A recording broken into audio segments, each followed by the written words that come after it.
This is a guest essay written by Rabbi Jeremy Rosen.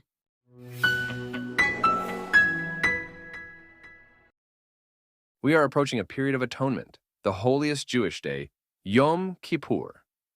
And sometimes I wonder who should be atoning. I hope you do not mind my fanciful thinking amidst the pain we have experienced this past year. It may sound blasphemous, but perhaps God should be atoning, metaphorically, of course, as much as we atone to God for our shortcomings. The rabbis envisage God suffering with us in exile, even if exile is because of our inadequacies and limitations. And the Talmud has God praying to himself that his quality of mercy should override that of justice. Yet if we think about it, God, or as some might say the universe, made us with all our faults and capacities for evil, just as much as for good. As the Talmud also says, humans were not created to be angels. The Torah was not given to ministering angels. If you take the position that God controls everything on earth, every blade of grass, every action, then, if we are suffering, what is God doing about it? Of course, however you understand the idea of God, one thing is certain that God is not a human being, and therefore to ascribe human characteristics to God simply does not make sense, even if we do it all the time.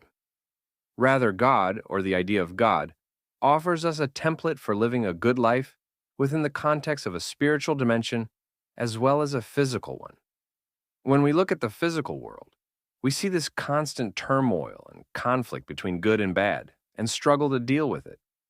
But when we think of God in spiritual terms, we think of a relationship between us and life and a way of dealing with it as best we can. We know that life is going to bring us pain and ultimately death, that there will be happy and sad moments, good and bad, and we have to navigate these rapids while still preserving a sense of goodness. But it is hard when we seem destined to suffer out of all proportion to the rest of the world, time after time. Have we been chosen to suffer? And each time we think we may have transcended hatred, it comes back to bite us harder and harder. Can we, should we, challenge God? After all, the biblical book of Job is a critique of God and how God allows bad things to happen to good people. There is a well-known story titled, "The Court Assembled to Judge God in Auschwitz," a story attributed to several different sources and locations and maybe myths, but powerful nevertheless. It was assembled to judge God for what was happening around them at that moment of humanity's utter shame. They found God guilty for what was happening to the Jewish people. But having done that, they all got up and went to pray the afternoon prayer. And yes, unbelievably, some of them lived. We have seen how some people survived the Holocaust and abandoned Judaism and religion completely, while others became much more committed and thanked God every day for their survival. Was it their faith, their physical natures, or just accident that enabled them to survive? This time last year, we Jews had no idea what was about to hit us, both in Israel and across the vast diaspora. When I think of all those mothers bereaved of sons and daughters, those who lost husbands and wives, children now orphans, I cannot imagine the pain they are enduring. Somehow or another, most of them will survive, and of course, they will need our help, both financially and emotionally. We have carried on with our lives, for better or for worse, as if nothing was going to change. Yet, I certainly have not lived through a year as painful and sometimes depressing, not just because of the evil perpetrated and the loss of life, but because of the ongoing crescendo of hate from supposedly moral, educated people. And still, I should not be surprised. Very little has changed over thousands of years, either in terms of violence, hatred, or our capacity for self-destruction. We should not be surprised with the fact that some 80 years after the Holocaust, this rational hatred has returned. At the same time, we should be grateful for the fact that we have more tools to defend ourselves now than we ever did before. I can derive both pain and comfort from the great Jewish prophets.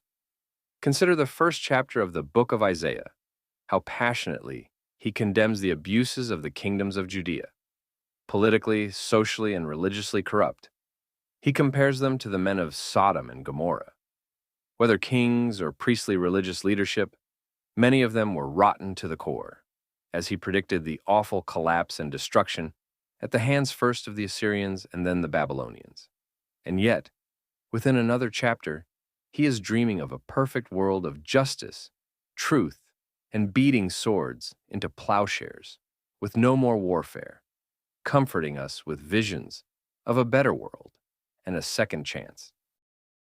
Or read the Book of Lamentations that Jeremiah is said to have composed after the hell of the Babylonian massacres and destruction of Jerusalem in 586 BCE. The agony, the questions, how have we deserved this? Israel in so many ways is reminiscent of both the first and the second Jewish commonwealths.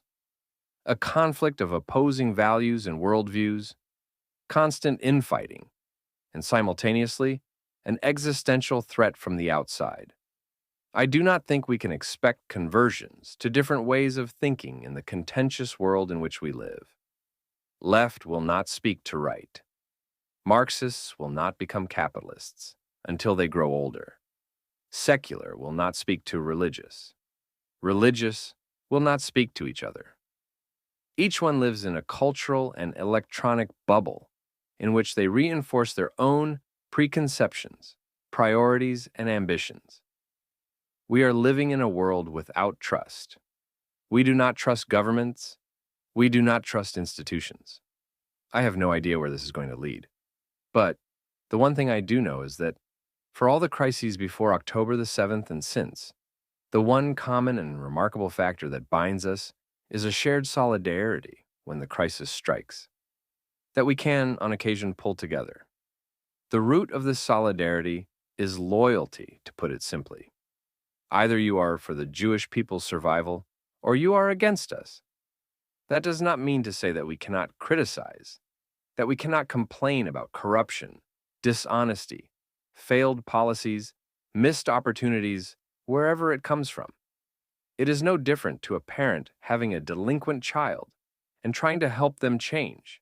Yet, in the end, if you cannot, you have to be there in a supportive role and let that child make its own mistakes and hope that in the end, something good will come out of it.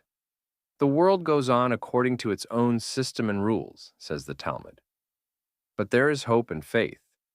We, the Jewish people, have survived and will continue to do so, because however much we have failed, our traditions give us purpose and a mission. We cannot speak for God. The idea of God is essentially the realization that there is some other force, energy, or simply reason for what happens on earth. And much is beyond ourselves. God works as God works. What we know is that we must speak and atone for ourselves and find solace where we can. Many of us will pray and hope with extra motivation and passion this year to ourselves, and that the Almighty will be kinder in 5785, this freshly new Jewish year.